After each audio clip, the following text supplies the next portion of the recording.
என் அன்பான தமிழ் நெஞ்சங்கள் அனைவருக்கும் வணக்கம். நான் ஆர்கே குரு பேசுகிறேன்.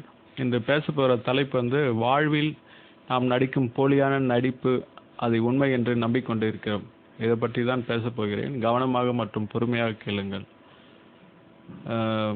எங்கள் வீட்டு பக்கத்தில் எனக்கு தெரிந்த ஒருத்தர் இருக்கார். அவரிடம் நான் பேசும்போதெல்லாம் அவர் சொல்லுவார், எனக்கு இந்த வெட்டி பந்தாவே பிடிக்காது, நான் ரொம்ப சிம்பிள், வீண் விளம்பரம் எனக்கு சுத்தமாக பிடிக்காது, பாருங்கள் என் உடம்புல ஒரு தங்கம் நகை போட்டிருக்குன்னா பாருங்கள், எனக்கு இந்த தங்க நகை போடுவது சுத்தமாக பிடிக்காது என்று சொல்லுவார். ஆனால் அவர் சொத்து சுகம், சொந்த தொழில் லாபம், பேங்க் பேலன்ஸு, சொந்த வீடு, அவருக்கு சொந்த ஊரில் அவருக்கு பல ஏக்கரில் நிலம் இருக்குது, அவர் பேரில் ஒரு கல்யாண மண்டபம் இருக்குது. இப்படி எனக்கு தெரிந்து அவருக்கு அவ்வளோ சொத்து இருக்குது. ஆனால் ஆளை பார்த்தா எளிமையே அவர் தான் மொத்தமாக குத்தகைக்கு எடுத்தது போல் அப்படி ஒரு பஞ்ச பரதேசி தோட்டத்தில் இருப்பார். இப்படி அவர் என்னை பார்க்கும்போதெல்லாம் அவரை பற்றி சொல்லி கொண்டு இருப்பார். நான் சொன்னேன், நான் கேட்ட வரைக்கும் இதை நீங்கள் அதிக முறை என்கிட்ட சொல்லிட்டீங்க, இதுக்கு மேலேயும் என்னால் உங்கள் பேச்சை பொறுத்து கொள்ள முடியாது.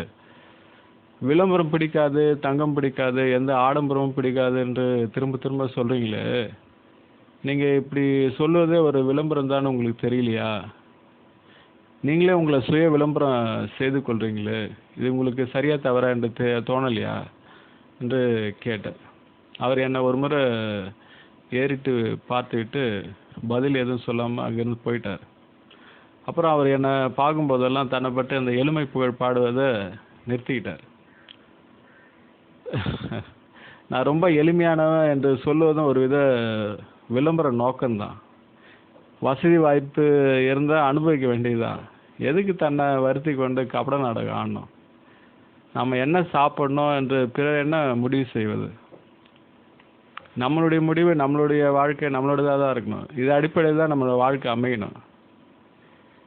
நம்ம கையில் உழைச்ச பணம் இருந்தால் வாழ்க்கைக்கு தேவையானது போக மீதி வசதி வாய்ப்புகள் செலவு செய்து அனுபவிக்க வேண்டியது தான். பிறருக்கு உதவி செய்யலாம், முடிந்தால் உதவி செய்யலாம், முடிவில்லாம் அதுக்காக வருத்தப்பட எந்த அவசியம் கிடையாது. தன்னை தியாகி ஆக்கி மனிதர்கள் அதை உருவப்படுத்தி கருவோடாக காயணும் அவசியம் இல்லை. நான் சமீபத்தில் ஒரு படித்த செய்தி எனக்கு நினைவுக்கு வருகிறது. ஒரு சினிமா பத்திரிகையில் படித்த செய்தி. அச்செய்தி சூப்பர் ஸ்டார் ரஜினிகாந்தை பற்றியது. ரஜினி எப்போதாவது நடு இரவில் மாறுவேடம் போட்டுக்கொண்டு காரை எடுத்துக்கிட்டு எங்கேயாவது கிளம்பிடுவாராம். எங்கேயாவது பிச்சைக்காரங்க, ஏழை கூலி வேலை செய்யும் பிளாட்ஃபாரத்தில் படுத்திருப்பாங்க. அந்த மக்களோட இவரும் போய் அங்கேயே பிளாட்ஃபாரத்தில் படுத்துருவாராம்.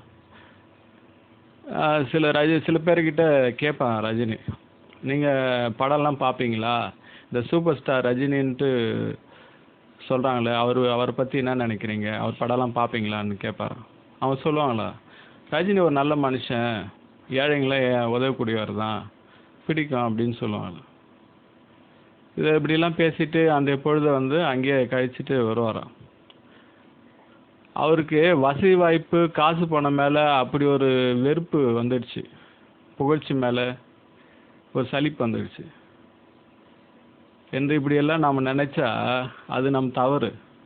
அவருக்கு எளிமையாக இருக்கணும், பிளாட்ஃபாரத்தில் படுத்து உறங்கணும், ஏழைகளின் கஷ்டத்தை உணரணும், நாம் அது போல் ஒரு நாள் இருக்கணும் என்று ஆசைப்படுறார்.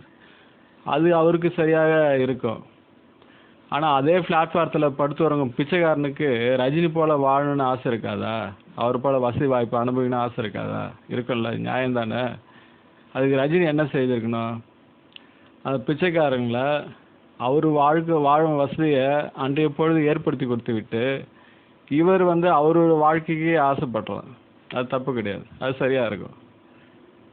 அப்புறம் அந்த பிச்சைக்காரங்களுக்கு தெரியாமல் அவரோட படுத்து வரவங்களாம் அவங்க ஏழ்மையை தனதாக்கி அதில் ஒரு சுகம் காணலாம், அது தவறு கிடையாது.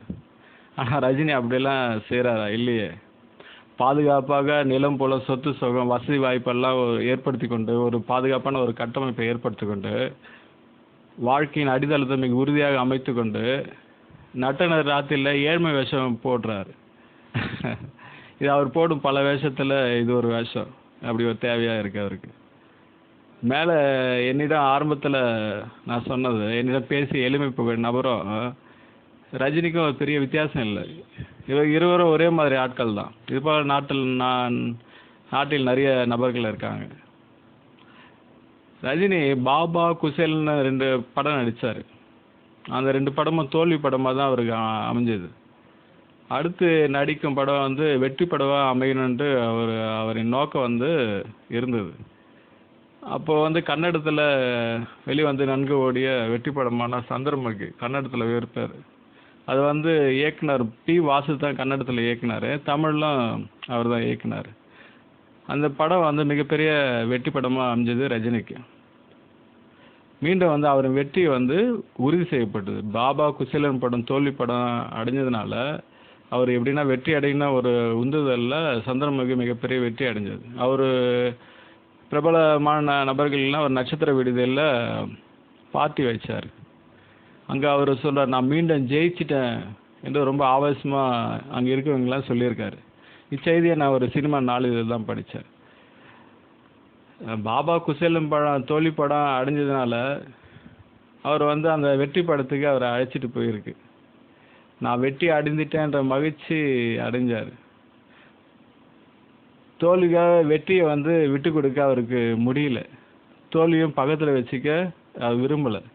ஆனால் அவர் மனசு ஒரு விதமாக தோல்வி, தோய்வு, ஏழ்மை, துறவு நிலை போன்றவற்றை தான் விரும்புது. அவர் வாழ்க்கையிலும் இதுதான் நடக்குது. இது யாரை ஏமாற்றம் வித்தன்னு தெரியல. ஒரு விதமாக அந்த கட்டமைப்பை ஒரு புகழ்ச்சின்ற இது விட்டு கொடுக்கறதுக்கு தயாராக இல்லை. ஆனால் அது ஒரு பாதுகாப்பாக இதனில் ஒரு ஃபீட் பண்ணிவிட்டு கீழ்நிலையில் யாருக்கும் தெரியாமல் ஒரு விதமான துறவு நிலை, தோய்வு, ஏழ்மை அப்படியே ஒரு இது யாரை ஏமாத்துற வேலைன்னு எனக்கு புரியல. எனக்கு ரஜினி மேலே தனிப்பட்ட கோபம் கிடையாது. ரஜினி போல் இந்நாட்டில் எண்ணற்ற மக்கள் இப்படி தான் இருக்காங்க. மனசு தோல்வியோடு இருக்கும், ஆனால் வெற்றியை விட்டு தராது. வசதி வாய்ப்புடன் பாதுகாப்பாக இருப்பாங்களாம், ஆனால் ஏழ்மையை கண்டு பரிதாபப்படுவாங்களாம். ஆனால் தன் பாதுகாப்பு வெற்றியை விட்டு கொடுக்க மாட்டாங்க. இது போல் இருப்பதெல்லாம் என்ன ஒரு வாழ்க்கை நிலை? இது 2 கட்டான வாழ்க்கை. அதுலேயும் அனுபவிக்க தெரியாமல் இதுலேயும் இருக்க முடியாமல் இருக்கும் ஒரு குழப்பமான மனோநிலை. இப்படியெல்லாம் வாழ்வது ஒரு வாழ்க்கையா? என்ன கேட்டால் நான் சொல்லுவேன், வெளியே ஒரு சக்கரவர்த்தி போல் வாழுங்க, ஒரு அரசனை போல் வாழுங்க. எந்த வசதி வாய்ப்பு இருக்கோ அதையெல்லாம் ஏற்படுத்தி கொண்டு அனுபவித்து வாழுங்க. உள்ளுக்குள்ளே எந்த வசதி வாய்ப்பும் தன்னை தீண்டாத அளவு ஒரு புத்தனாக இருங்கள் என்று நானும் சொல்வேன். ஆனால் உலகத்தில் என்ன நடக்கிறது? இதுக்கு நேர்மாறாக தான் நடக்குது. உள்ள சொத்து சுகத்தை பாதுகாப்பாக ஒரு நிலையான கட்டமைப்பை ஏற்படுத்தி கொண்டு உள்ளுக்குள்ளே ஒரு ராஜா மாதிரி இருக்காங்க, பாதுகாப்பாக ஒரு அரண் அமைச்சு கொண்டு. ஆனால் வெளியில் எளிமையின் புகழ்பாடும் பஞ்சபரதேசி கோலத்தில் இருக்காங்க. இது இப்படி இருப்பது அவன் மனசின் மிக நுட்பமான அகங்கார திமிர்த்தனம் தான், அப்படி தான் சொல்லணும். நீங்கள் பிறக்கும் போது தனியாக தான் வந்தீங்க, இறக்கும் போதும் தனியாக தான் போக போகிறீங்க. நீங்கள் சொல்லலாம், நான் இவ்வளோ நாள் எளிமையாக வாழ்ந்தேன், ஏன்னா நீங்கள் எல்லாரும் பாராட்டினீங்க, எளிமையின் நட்பே நீங்கள் தான், எளிமையின் இலக்கணமே நீங்கள் தான், எல்லாரும் பாராட்டினீங்க, எனக்கு ரொம்ப சந்தோஷமாக இருந்தது. இப்போ நான் இறக்குற சூழலில் இருக்கேன், நீங்கள் பாராட்டினீங்க, எனக்கு எளிமையை பற்றி புகழ்ந்து பேசுனீங்க, அதனால் இறக்குற சூழலில் இருக்கும்போது என்னோட யாருன்னா வரீங்களா? என் எளிமையோட சேர்ந்துக்குங்க. என் மரணமும் எளிமையாக தான் இருக்குது, பாருங்கள், நான் வெறும் தரையில் தான் படுத்துக்கிட்டு இருக்கேன், இப்போ என் உயிர் பிரிய போகுது, வாருங்க, நாம் எளிமையுடன் இருப்போம் என்று கூப்பிட்டு பாருங்கள்.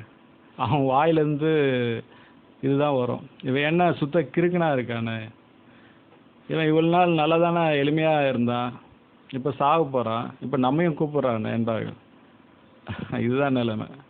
மிஞ்சி போனால் உங்களுக்கு ஒரு சிலை வைப்பாங்க, வரலாற்று சில பக்கங்கள் உங்களுக்காக ஒதுக்கப்படும். இவ்வளோ தான் உங்களுக்கு கொடுக்கும் எளிமையின் பரிசு, மரியாதை. அதனால் ஒன்று நல்லா புரிந்து கொள்ள வேண்டும், யாரும் யாருக்காக வருத்தப்பட மாட்டாங்க. அப்படி வருத்தம் அவங்களுக்கு இருக்கிறது என்றால் அதில் அவர்களின் சார்ந்து தான் இருக்கும். அதனால் மற்றவங்க நம்ம மேல் நன்மதிப்பு ஏற்படணும், அதனால் நாம் எளிமை தோற்றம் கொண்டு இருக்கணும் என்று நாம் முடிவெடுக்க வேண்டாம். இதை நாம் முட்டாள்தனத்தையாக நிரூபிக்கும். இந்த எளிய உண்மையை நீங்கள் புரிந்து கொண்டால் நீங்கள் வாழும் வாழ்வு புனிதமாகும். அப்புனிதம் உங்களுக்கானதாக இருக்கும். முதன்முறையாக நீங்கள் உங்களுக்காக உங்கள் வாழ்க்கையை விரும்பி வாழ ஆரம்பிப்பீர்கள். அதுதான் உண்மையான வாழ்க்கையும் கூட. வெளியே ஒரு அரசனை போல இருப்பீங்க, உள்ளே அமைதியின் உருவமான புத்தரின் நிழல் கொண்டு இருப்பீங்க. இதுவே அழகிய தெய்வீக வாழ்க்கை, ஜீவித ஒளி கொண்ட வாழ்க்கை. உங்களுக்கு பழைய சாதம் சாப்பிட்றதுக்கு கிடைத்தாலும் ஒரு புத்தனை போல உண்ணுவீர்கள். தேவாமிர்தம் கிடைத்தாலும் ஒரு அரசனை போல உண்பீர்கள். இங்கே ஒரு அரசனில் ஒரு புத்தர் இருக்கிறார், புத்தரில் ஒரு அரசன் இருக்கிறார். இப்படி தான் நம்ம ஒவ்வொருவரின் வாழும் அமையணும். ஒரு ஜென் துறவியிடம் கேட்டாங்க, வாழ்க்கை என்றால் என்ன என்று. அத்துறவி தான் தோளில் சுமந்திருக்கும் மூட்டை கீழே இறக்கி வைத்தார். பின் அவர்கள் வாழ்க்கையின் நோக்கம் என்றால் என்ன என்றார்கள். அத்துறவி கீழே இறக்கிய மூட்டையை தோளில் மீண்டும் சுமந்து கொண்டு நடக்க ஆரம்பித்தார். இதுதான் ஜென்னின் வாழ்வியல் பற்றிய மிக எளிமையான தத்துவ விளக்கம். வாழ்க்கையின் நோக்கம் மூட்டையை சுமந்து செல்வது, தேவைப்படும்போது அதை சுமக்காமல் இறக்கி வைப்பது. இதுதான் ஜென்னுடைய இயல்பான வாழ்க்கை நிலை. இதனால் மீண்டும் ஒரு முறை நான் நினைவுபடுத்துகிறேன், உங்களுக்காக நீங்கள் வாழுங்கள், உங்கள் தேவை அறிந்து வாழுங்கள். எந்த தியாகி பட்டமும் நமக்கு தேவை கிடையாது. வாழ்க்கை எந்த களங்கமும் இல்லாமல் தெளிந்த நீரோடையாக மாற்றுங்கள். பின் அந்த நீரோடையில் பல பேர் நீர் அருந்த வருவார்கள், ஆனந்த குளியல் போடுவார்கள். மீன்கள் அந்நீரில் துள்ளி குதித்து நீந்தும். பல விலங்குகள், பறவைகள் தாகம் தீர்த்து கொள்ளும். உங்கள் பெருமை எல்லோரும் புகழ்ந்து விட்டு செல்வார்கள். ஆனால் எந்த புகழ்ச்சியும் இகழ்ச்சியும் எதுவும் உங்கள் மையத்தை தீண்டாது. நீங்கள் மையத்திலே இருப்பீர்கள், தெளிந்த நீரோடையாக இருப்பீர்கள். ஒரு நாள் கடல் வரும், அதில் ஓசை இல்லாமல் கலப்பீர்கள். பிறவி பெருங்கடலை கடந்து செல்வீர்கள். இதன் வாழ்வியலான தத்துவம், நீதி. நாம் வாழும் வாழ்வு நமக்காக இருக்கும்போது அது பிறருக்காகவும் மாற்றப்படும். எல்லாம் தன்னால் மாறும். இதுதான் இயற்கை மிக நுட்பமான சூட்சும ஆன்மீக விதி. அதனால் நேரம் இருந்தால் இப்பதிவை மீண்டும் ஒரு முறை கேளுங்கள் மற்றும் அனைவருக்கும் இப்பதிவை பகிர்ந்து கொள்ளுங்கள். மறக்காமல் என் யூடியூப் லிங்கில் இருக்கும் சிவப்பு நிற சப்ஸ்கிரைபை அழுத்துங்கள். மீண்டும் வேறொரு ஒளிப்பதிவில் சந்திப்போம். நன்றி, வணக்கம்.